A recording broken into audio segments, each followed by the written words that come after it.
Okay, so here we have the ingredients for our Malabar Coast curry. If you're working through this curry with our cookery course, don't worry that the ingredients that you see here are a bit bigger quantity because I'm making a slightly bigger batch, but the procedure is exactly the same. So we've got our first masala, which are our black mustard seeds and curry leaves. They're going to go into our hot oil. Then add our onions, get those going when there's a browning a little bit. Then we get our ginger and garlic in, and our sliced green chilies, which we've de-seeded just to make it not too overpowering heat-wise. Then our second masala, which is our powdered spices and our dried Kashmiri chili chunks, will go in, and then as we carry on with the curry, we will add our tomatoes and the tamarind, our souring agent. Let's go over to the stove. Well, we're over to the stove now, and we're going to make our Malabar Coast curry. Remember, I'm making a slightly bigger quantity than we have in our course recipe, so don't worry about that. So we've got some oil heating up. And what we're going to do is add our mustard seeds and get those popping nicely in the hot oil. So our oil's nice and hot, and our curry seeds are popping away nicely, flavouring the oil. So in with the rest of our first masala, which is the curry leaves, and in with our onions.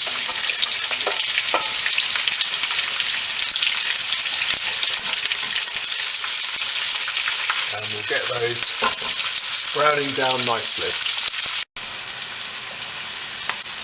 So as you can see, our onions are starting to brown nicely, and those mustard seeds and curry leaves have flavoured the oil, and that flavour is permeating through the onions. That's what we want. That's the point of that first masala. What we're going to do next is add our green chilli and our garlic and ginger. Okay, so that's just about right now. So we'll add our garlic and ginger and turn the heat down a little bit, and our sliced green chilli. Now we've de-seeded those. Obviously it just depends on how spicy you like your curry, whether you take the seeds and the membrane out. It's that gives the chilies the extra heat.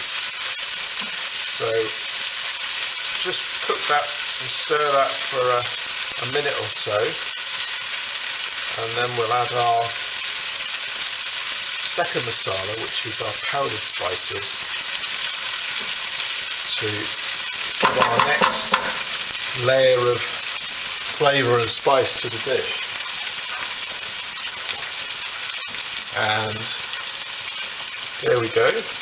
So that's our powdered spices now. If you refer to the cookery course menu card, you'll see precisely what's gone in there. I'm not going to go through each of them just now. The chunks are the chunks of Kashmiri chili. So heat back up a little bit, and we're just going to let that cook through, and then I'm going to add a little water to help us cook those spices through.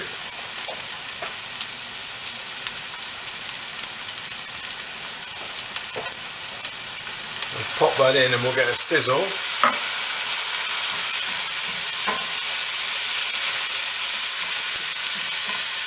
And this might actually look quite familiar to you. If you buy the ready-made curry paste in a jar, basically this is pretty much what you're buying. It probably has less onions because you'll add the paste typically to onions when you're cooking it, but essentially what you're getting is that cooked down mixture with garlic and ginger and onions, and the first sets of spices. So the whole spices, here are mustard seeds and curry leaves, and our powdered spices, our chili and cumin, coriander and turmeric. Now it's important for this to cook through, because if you don't cook those spice powders out, you just get a bit of raw heat in the curry, and you don't get the nice distinct layers of flavour. And you can tell when it's cooked out when the oil starts to sweat out of the mixture.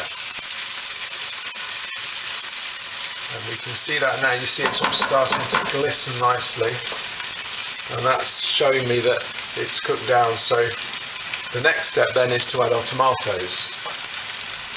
And here I'm using a mixture of fresh tomatoes and some tin tomatoes.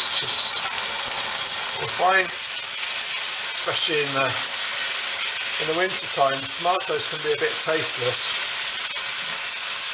Just using tin tomatoes and passata can make the mixture a bit sloppy. So sort of halfway house here of using some chopped peeled fresh tomatoes and some tin tomatoes in 50-50 mixture, and that's giving us a really nice texture. So that just needs to cook down a little bit, and we'll come back to it in a moment. So hopefully, as you can see, that's cooked down nicely. The tomatoes are starting to break up. We're getting a nice mixture there, and it's time to add our tamarind, which is our souring agent. So hopefully you've had a look at our tamarind tips to see how we made this. I don't put it all in at once because, you know, it's never an exact science getting a tamarind mixture, and it's just, you just have to go a little bit by experience. I suppose it's a little bit like adding salt and pepper to a dish, and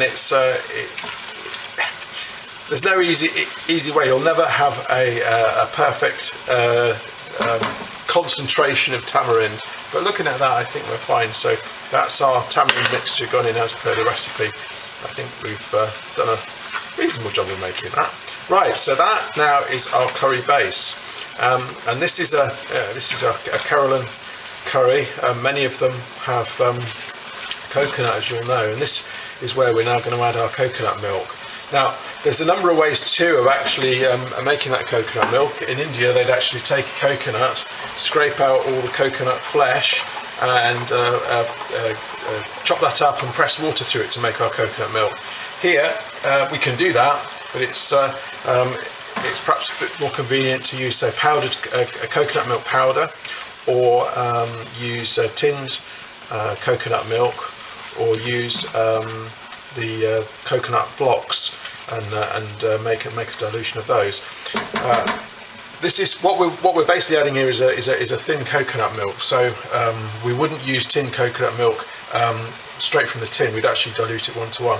And again, it's important to get the right quantity. So I think in our recipe we say 200 mils. This is a little bit more because I'm doing a slightly larger quantity. But essentially, what you're doing is you're adding the coconut milk to get the right kind of texture for your curry sauce. This is our Malabar Coast curry sauce, and you can, as you'll see in the recipes, you can use this with fish, you can use it with prawns. In fact, today we're making this with some vegetables, and it's really just a question of getting that sauce to the consistency that we want.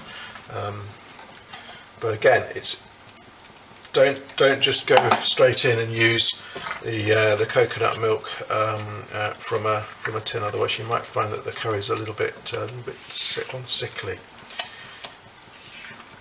Perhaps that's not a great word to use. Only one I could think of at the time. Rich. That's a much better word. So there we go. So the only other thing we need to do now is to season that up a little bit with some salt and let it simmer for a few minutes, and then we'll give it a taste and see where we are. So let's turn the heat down, pop the lid on and let that simmer away for a wee while. Okay, so now we're going to do our final little taste up to see where we are. Obviously the sweetness depends a little bit on the tomatoes that you use. There we go. I think that needs a little bit more salt, and as I say in the recipe, sometimes we need to add a little bit of sugar as well. A little bit of sugar in there, and hopefully we'll be about there.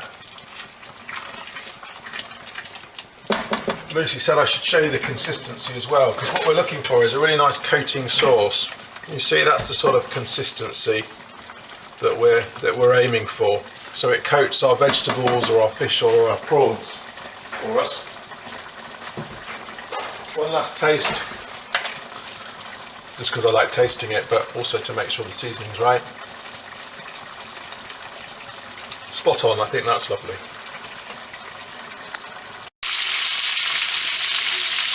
Pepper is a great vegetable to have with the Malabar sauce that we made.